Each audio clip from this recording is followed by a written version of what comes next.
ನೋಡೋಣ. ನಾಗೇಂದ್ರ ವಿಚಾರದಲ್ಲಿ ಪಾದಯಾತ್ರೆ ಮಾಡ್ತಾ ಇದೆ, ಜೆಡಿಎಸ್ನವರು ಕೂಡ ಬರ್ತಾರೆ ಅಂತ, ತಾವೆಲ್ಲ ಹೋಗ್ತೀರಾ ಹೇಗೆ? ಸದನದ ಒಳಗಡೆ ತಾವೆಲ್ಲರೂ ನೋಡಿರ್ಬೋದು, ನಮ್ಮ ಮಿತ್ರ ಪಕ್ಷ ಭಾರತೀಯ ಜನತಾ ಪಾರ್ಟಿ ಜೊತೆಯಲ್ಲಿ ಜನತಾದಳ ಪಕ್ಷದ JDLP ನಾಯಕರು ಜೊತೆಯಲ್ಲಿ ಎಲ್ಲ ನಮ್ಮ ಪ್ರೀತಿಯ ಗೌರವಾನ್ವಿತ ಶಾಸಕ ಮಿತ್ರರು, ವಿಧಾನ ಪರಿಷತ್ನ ಸದಸ್ಯರು ಸದನದ ಒಳಗಡೆ ಸಂಪೂರ್ಣವಾಗಿ ಅವ್ರ ಜೊತೆ ಬೆಂಬಲವಾಗಿ ನಿಂತ್ಕೊಂಡಿದ್ದೇವೆ.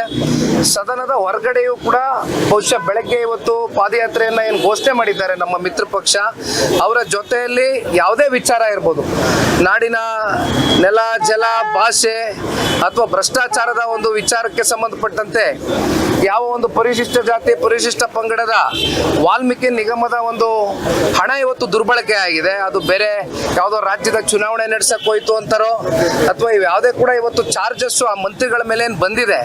ತಮಗೆ ಗೊತ್ತಿದೆ, ಹಿಂದಿದ್ದಂತ ಮಾನ್ಯ ಮುಖ್ಯಮಂತ್ರಿಗಳು, ಮಾಜಿ ಮುಖ್ಯಮಂತ್ರಿಗಳು ಸನ್ಮಾನ್ಯ ಸಿದ್ದರಾಮಣ್ಣ ಅವರು ಸದನದ ಒಳಗಡೆ 187 ಕೋಟಿ ಅಲ್ಲ 89 ಕೋಟಿ ಅವ್ಯವಹಾರ ಆಗಿರ್ತಕ್ಕಂಥದ್ದು ಸತ್ಯ ಅಂತಕ್ಕಂಥದ್ದು ಕಲಾಪದಲ್ಲಿ ಒಪ್ಕೊಂಡಿದ್ದಾರೆ on the floor of the house. ಎರಡೂ ಸದನದಲ್ಲಿ, ಅಸೆಂಬ್ಲಿ ಮತ್ತೆ ಕೌನ್ಸಿಲ್ ಅಲ್ಲಿ ಎರಡು ಕೂಡ ಒಪ್ಕೊಂಡಿದ್ದಾರೆ.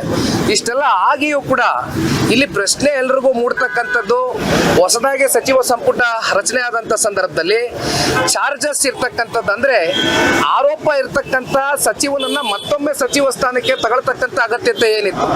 ಬೇರೆ ಯಾರು ಕೇಪಬಲ್ ಆಗಿ ಕೆಲಸ ಮಾಡ್ತಕ್ಕಂಥದ್ದಕ್ಕೆ. ಯಾಕೆಂದ್ರೆ ಇವತ್ತೇನು 50 ಜನನೋ 70 ಜನನೋ ಗೆದ್ದಿರ್ತಕ್ಕಂಥದ್ದಲ್ಲ, ಕಾಂಗ್ರೆಸ್ನಲ್ಲಿ ಅತ್ಯಂತ ದಾಖಲೆ ಪ್ರಮಾಣದ ಶಾಸಕರುಗಳು ಇವತ್ತು ಸರ್ಕಾರ ರಚನೆ ಮಾಡಿದ್ದಾರೆ ಕಾಂಗ್ರೆಸ್ ಅವರು ಸ್ವತಂತ್ರ ಬಲದಿಂದ.